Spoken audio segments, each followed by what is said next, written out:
Bismillahirrahmanirrahim. Assalamualaikum warahmatullahi wabarakatuh. Perkenalkan, saya Haslinda, NIM 86231 Prodi 20 MP2.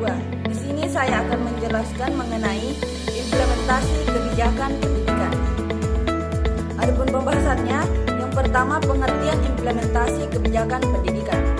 Istilah implementasi dalam Kamus Besar Bahasa Indonesia atau KBBI berarti pelaksanaan atau penerapan. Istilah implementasi biasanya dikaitkan dengan suatu kegiatan yang dilaksanakan untuk mencapai tujuan tertentu.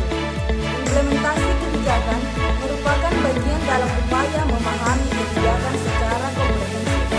Implementasi kebijakan juga merupakan bentuk pelaksanaan keputusan mengenai kebijakan yang mendasar.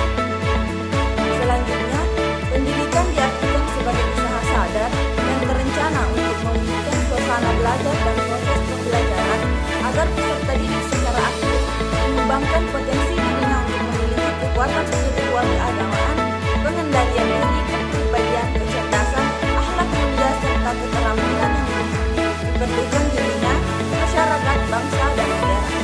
Nah, berdasarkan penjelasan tersebut, dapat disimpulkan bahwa implementasi kebijakan pendidikan merupakan proses menjalankan, menyelenggarakan, dan mengupayakan keputusan kebijakan pendidikan dan alternatif yang telah diputuskan dengan harapan akan memperoleh suatu hasil yang sesuai dengan tujuan atau sasaran dari suatu kebijakan. Pembahasan yang kedua, implikasi dan tahap implementasi kebijakan pendidikan. Adapun implikasi implementasi pendidikan, implikasi dari kebijakan yang diambil mempersyaratkan dua hal.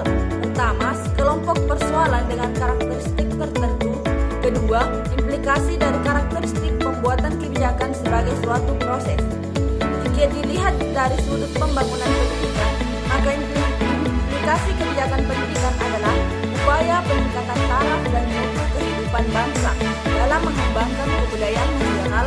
Karenanya, dalam pengambilan keputusan selalu ditemukan problem. Yang kedua, tahap implementasi pendidikan. Tahap yang pertama, penyusunan kebijakan. Pada tahap ini dilakukan penyepakatan mengenai kriteria alternatif, penentuan alternatif terbaik dengan tujuan agar semua dampak baik, dampak positif maupun dampak negatif bisa diungkapkan dan pengusulan mengenai alternatif terbaik. Tahap kedua, formulasi kebijakan. Formulasi kebijakan merupakan pembahasan mengenai masalah yang sudah tercantum dalam agenda kebijakan. Pembahasan tersebut dilakukan oleh para pembuat kebijakan. Masalah tersebut diulas kemudian mencari pemecahan atau solusi yang tepat untuk masalah tersebut. Tahap yang ketiga, adopsi kebijakan. Adopsi kebijakan merupakan pemutusan mengenai satu alternatif yang akan digunakan yang dianggap sebagai solusi yang tepat. Pemutusan tersebut diadopsi dengan adanya dukungan antara direktur lembaga.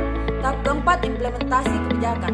Pengimplementasian mengenai kebijakan yang telah diambil kemudian dilaksanakan oleh unit-unit administrasi yang memanfaatkan sumber daya finansial dan manusia. Tahap yang kelima, evaluasi kebijakan. Pada tahap ini dilakukan penilaian atau evaluasi mengenai pencapaian kebijakan yang telah diimplementasikan. Apakah kebijakan tersebut tepat sasaran atau bahkan sebaliknya? Pembahasan yang ketiga, model implementasi kebijakan pendidikan. 1. Model kontrol efektif dan pencapaian. Menurut model ini, pendekatan tahapan-tahapan kebijakan tidak dapat membantu untuk memahami proses dalam pembuatan kebijakan, karena pendekatan ini membagi suatu proses menjadi serangkaian bagian yang tidak artifisial dan realistis. Model kedua, model politik administrasi. Model ini tugas implementasi adalah menetapkan suatu mata rantai yang memungkinkan arah kebijakan umum direalisasikan sebagai suatu hasil dari aktivitas pemerintahan. Dalam hal ini, kebijakan pemerintahan diterjemahkan ke dalam program tindakan guna mencapai tujuan yang dinyatakan dalam kebijakan tersebut. Yang ketiga, model integrated menunjukkan bahwa sukses implementasi ditentukan mulai dari formulasi sampai evaluasi, yang dengan sendirinya berarti ada keterkaitan antar proses politik dan administrasi. Pembahasan yang keempat, pendekatan implementasi kebijakan pendidikan. Pendekatan-pendekatan mengenai implementasi kebijakan pendidikan meliputi 1. Pendekatan struktural.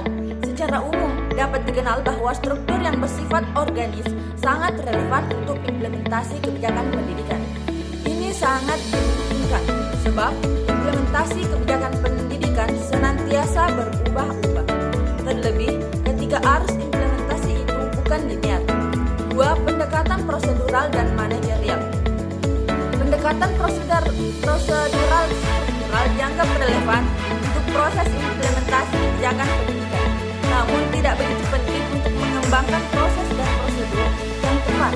Prosedur dimaksud diantaranya terkait dengan proses penjadwalan atau scheduling, perencanaan planning, dan pengawasan controlling kebijakan publik. 3. Pendekatan perilaku. Analisis keperilakuan atau behavioral analysis pada berbagai masalah manajemen yang paling terkenal adalah apa yang seringkali disebut para penganut aliran organisasi sebagai organizational development atau pengembangan organisasi. 4. Pendekatan politik. Pendekatan ini mengacu pada pola kekuasaan dan pengaruh yang terjadi dalam organisasi. Asumsi dasarnya tidak lepas dari proses kekuasaan yang terjadi dalam keseluruhan proses kebijakan. Pembahasan yang kelima, faktor-faktor penentu implementasi kebijakan pendidikan. Keberhasilan implementasi kebijakan pendidikan dapat dilihat dari terjadinya kesesuaian antara pelaksanaan atau penerapan kebijakan dengan desain, tujuan, dan sasaran kebijakan itu sendiri, serta memberikan dampak atau hasil yang positif bagi pemecahan masalah yang dihadapi.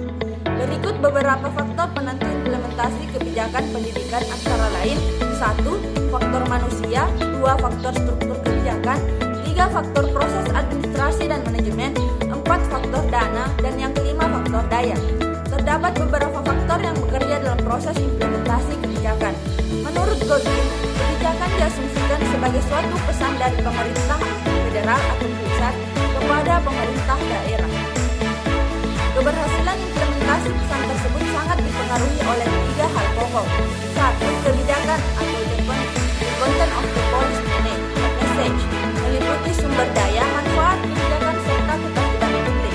2. Format kebijakan, the form of the policy message, terdiri dari kejelasan kebijakan polisi, clarity, konsistensi kebijakan polisi, frekuensi serta penerimaan isi kebijakan, receptor message. 3. Reputasi aktor, the reputation of the communicator, terdiri dari